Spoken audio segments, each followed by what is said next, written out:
Līdzki, un droši vien arī pēdējā iespēja. Ventspilī kaut ko izdarīt, Žigājos piespēlē Diaņam, Diaņas nomet atbūt Tofikam, atbūt Tofiks, paceļ bumbu gaisā, Diaņas sitiens un 1-0 Ventspils labā, kas par izspēli.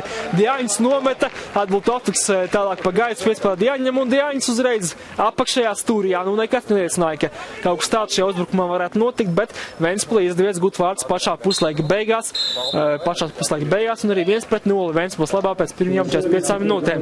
Tikamies pēc pārtraukuma, redzēsim, vai Jurmalīgi atgūsies no šī šoka, jo tiešām spēlē viņi labi, bet ir 0-1.